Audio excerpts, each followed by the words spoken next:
Hello friend, good morning. कैसे हैं? आज हम टेस्ट सीरीज 5 बताने जा रहे हैं। आइए पहला सवाल देखते हैं। निम्नलिखित में से किस जनगणना के वर्षों को भारत के जनसंख्यिकी इतिहास में ग्रेट डिवाइड के रूप में जाना जाता है?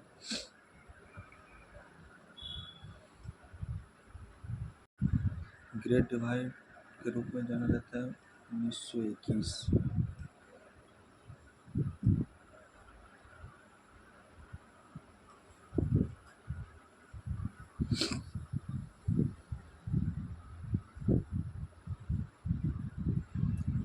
1921 के ग्रेट डिवाइड के वर्ष के रूप में भी जाना जाता है। यह वह अंतिम कालावधि जिसमें भारत की जनसंख्या में अकाल के प्रभाव के कारण गिरावट आई थी। इस जनगणना में इस वर्ग में हुआ था कि जनसंख्या बढ़ने की वजह से घट गई। सबसे पहले साहित्य रेलवे से पता चला कि 800 से 600 ईसा पूर्व के दौरान किसी प्रकार की जनसंख्या गणना की गई थी। कौटिल्य के अर्थशास्त्र लगभग 500 से 296 ईस्वी पूर्व लिखा गया।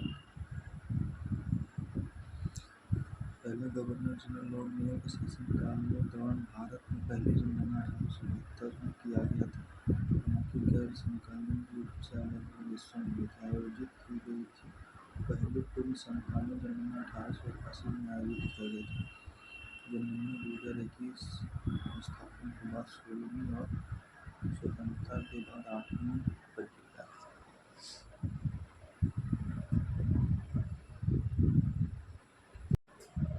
ये कुछ मैथ का सवाल है जिसे आप सॉल्व कर लीजिएगा, नहीं तो हम फिर दूसरा वीडियो में इसका सॉल्यूशन दे देंगे।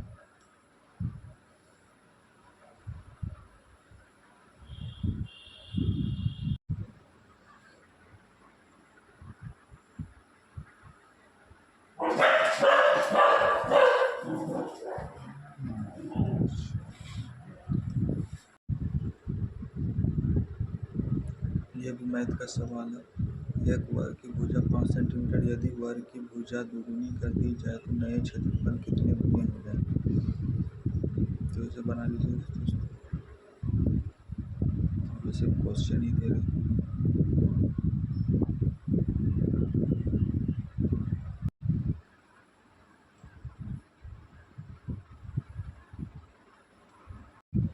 ये कुछ रीजनिंग का सवाल है। पेन, पेंसिल और शार्पनर में कौन सा रिलेशन है, और बताइएगा।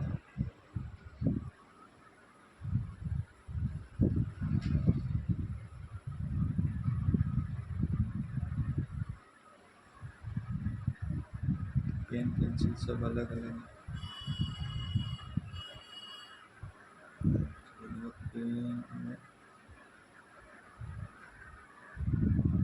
पेन पेंसिल शार्पनर कोई रिलेशन नहीं है, तो यही लगना है। Option number B.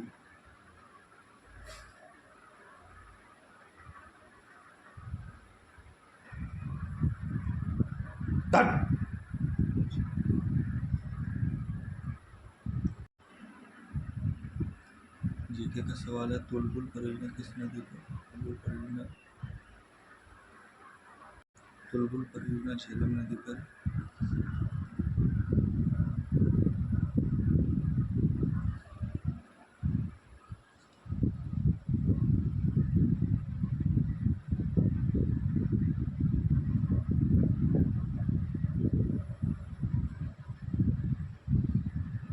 या कुछ इसके बारे में जाना होता है। तुलबुल परियोजना एक नेविगेशन लॉन्ग टर्म कंट्रोल संरचना है जो वुलर झील के किनारे पर। वुलर झील भारत की सबसे मीठे पानी की झील और झेलम पर स्थित है। यह जम्मू और कश्मीर के लोगों के माल परिवहन और आवागमन के लिए महत्वपूर्ण साधन प्रदान करता है। झेलम नदी उत्तर पश्चिम भारत और उत्तर और पूर्वी पाकिस्तान की नदी है। यह पंजाब क्षेत्र की उन 5 नदियों में से सबसे पश्चिमी है जो पूर्वी पाकिस्तान में सिंधु नदी के साथ मिलती है। झेलम पश्चिमी जम्मू कश्मीर राज्य के वेलिनाड में एक गहरे झरने से निकलती है।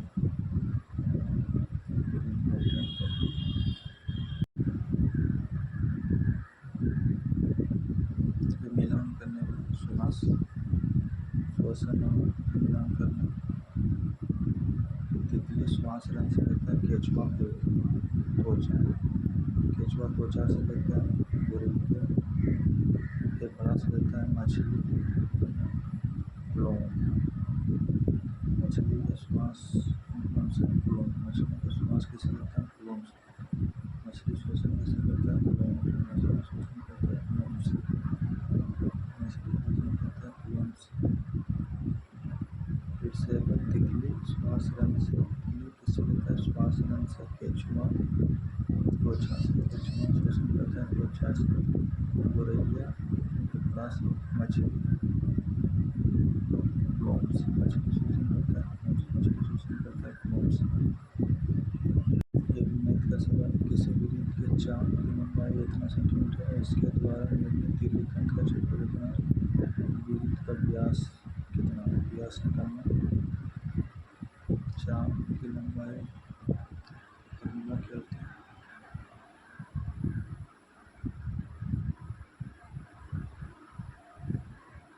चाप की लंबाई 360 थीटा पाई।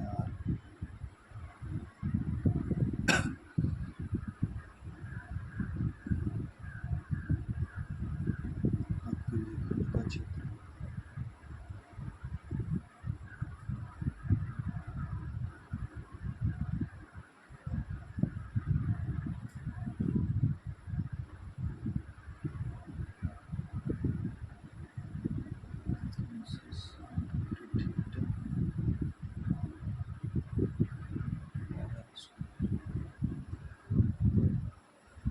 सॉल्व कर लीजिएगा दोस्तों, फॉर्मूला लिख दिया।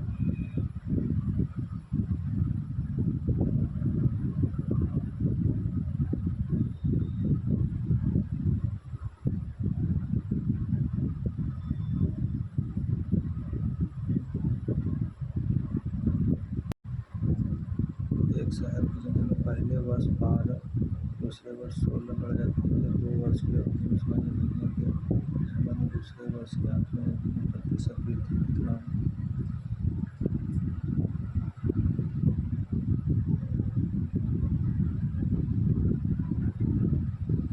चक्रवृद्धि भी 80%।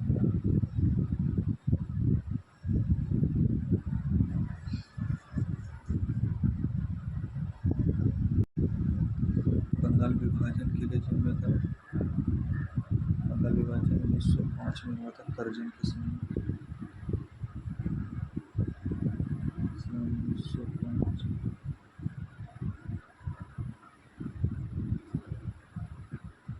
करजन की गर्जनी से हो गया विभाजन, करजन ने गर्जा, बंगाल विभाजन हो गया 1905 में।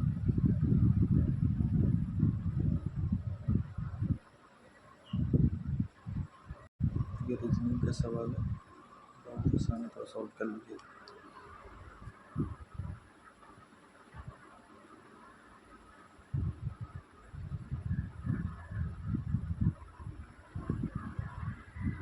जैसे 13 2 15,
दो लोग हैं, उनमें 17, उनमें 21।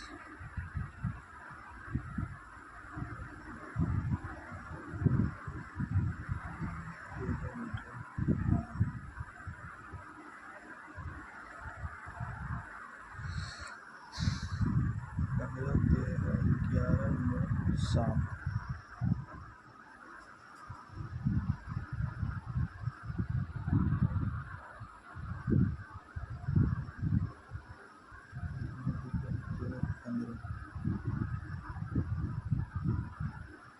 ये जीरो।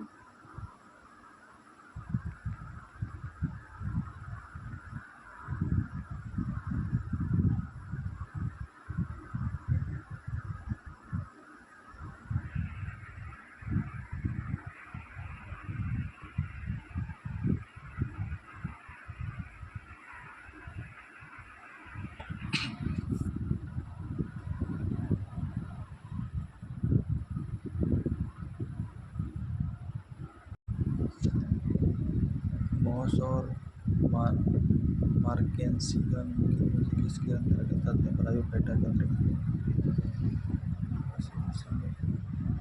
ये छोटे स्थलीय पौधे होते हैं। ये तने पत्ती जैसी संरचनाओं और जड़ जैसी संरचनाओं के साथ शरीर की बनावट में भिन्नता दिखती है। मॉस और मार्केंसिया निम्न एक प्रकार के पौधे हैं जो ब्रायोफाइटा वर्ग से संबंधित हैं। ब्रायोफाइटा असामान्य पौधे के वर्ग या समुदाय में से एक है। इसमें लीवरवर्ट जैसे कि मार्केंसिया और हॉर्नवर्ट भी शामिल हैं।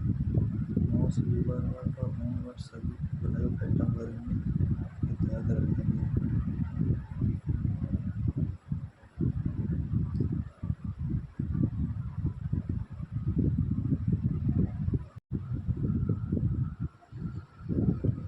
मॉस और मार्केंसिया निम्नलिखित में से किसके अंतर्गत आते हैं? ब्रायोफाइटा के अंतर्गत आते हैं। ये छोटे स्थलीय पौधे रहते हैं। वे तने पत्ती जैसी संरचनाओं और जड़ जैसी संरचनाओं के साथ शरीर की बनावट में भिन्नता दिखते हैं। मॉस और मार्केंसिया दोनों एक प्रकार के पौधे हैं जो ब्रायोफाइटा वर्ग से संबंधित हैं। ब्रायोफाइटा। मॉस और मार्केंसिया निम्नलिखित में से किसके अंतर्गत आते हैं? ब्रायोफाइटा के अंतर्गत आते हैं। मॉस और मार्केंसिया निम्नलिखित में किसके अंतर्गत आते हैं? ब्रायोफाइटा।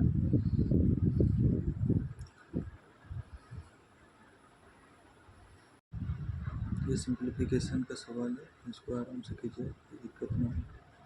चेंज करने में आसान सा सवाल है, मिल जाएगा, इसमें कोई प्रॉब्लम नहीं आएगी। कोई प्रॉब्लम आई तो कमेंट में कीजिए, सॉल्यूशन भेज दें।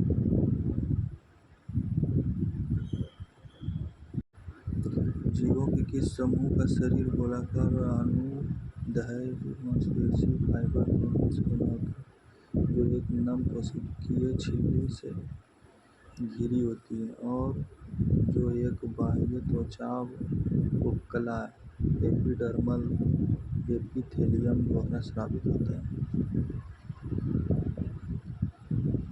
स्ट्रेटा। कौन सा? एनिलिडा वर्ग। जीवों के किस समूह का शरीर गोलाकार और अनुदैर्घ्य मांसपेशी फाइबर दोनों से बना होता है, जो एक नम कोशिकीय झिल्ली से घिरी होती है, जो एक बाह्य त्वचा उपकला एपिडर्मल एपिथेलियम द्वारा स्रावित होता है? एनिलिडा वर्ग में।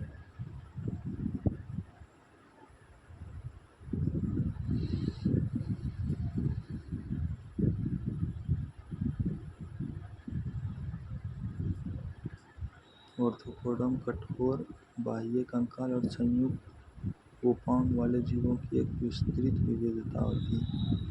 ऑर्थोपोडम क्या होता है? कठोर और बाह्य कंकाल होते हैं। कठोर और बाह्य कंकाल संयुक्त उपांग वाले जीवों की होती है, जैसे चपटे कृमि,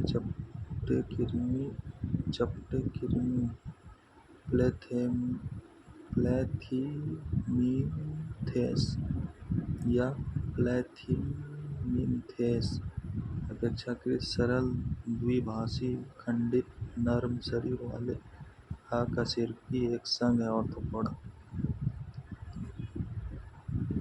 ऑर्थोपोडा मतलब जू खटमल वाला मक्खी। सिलेंटेटा शब्द एक जिसमें जीव फाइला निडेरिया, कोरल जीव, छी जेली, समुद्री एनीमोन, समुद्री पेन और उनके सापेक्षिक और कटेनोफोरा कंघी जैसी शामिल हैं। सेलेंटेटा वर्ग।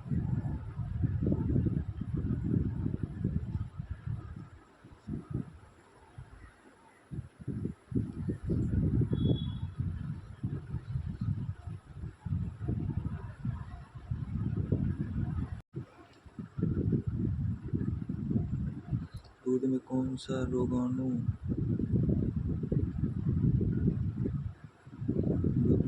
रोगाणुरोधी एंजाइम मौजूद होते हैं? कौन से होते हैं?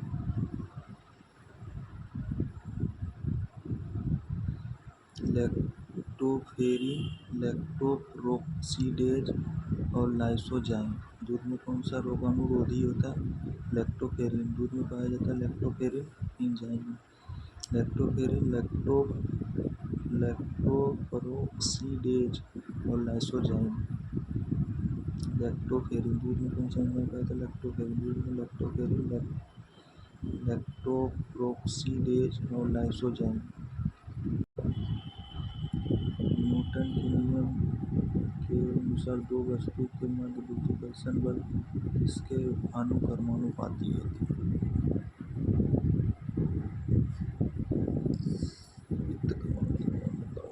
उनके द्रव्यमान के गुणनफल के।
6.61 11 न्यूटन मीटर सॉन्ग एक बना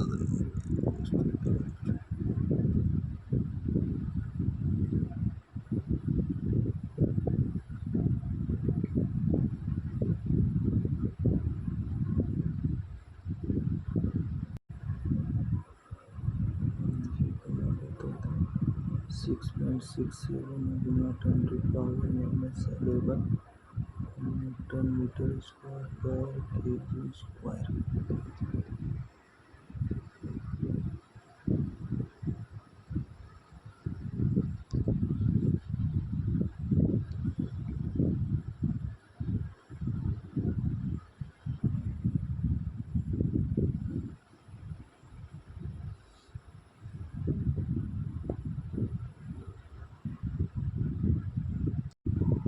निम्नलिखित में से कौन सी भौतिक राशि किए गए कार्य की दर को बताता है? W/T। शक्ति। कार्य करने की क्षमता को ऊर्जा कहते हैं। कार्य करने की दर को शक्ति कहते हैं। निम्नलिखित में से कौन सी भौतिक राशि किए गए कार्य की दर को मापती है? दर को मापने के लिए शक्ति है। कार्य करने की क्षमता को ऊर्जा कहते हैं। कार्य करने की क्षमता ऊर्जा कहते हैं। कार्य करने की रेट के जरिए उसे शक्ति कहते हैं। पावर बराबर W/T।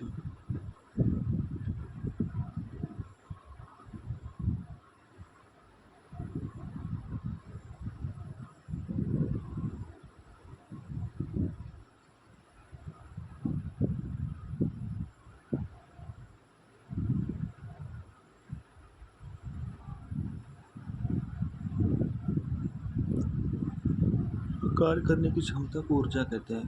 किए गए कार्य की दर की शक्ति को दर कार्य करने की क्षमता को ऊर्जा कहते हैं। कार्य करने की क्षमता को ऊर्जा कहते हैं। कार्य करने की दर को शक्ति कहते हैं।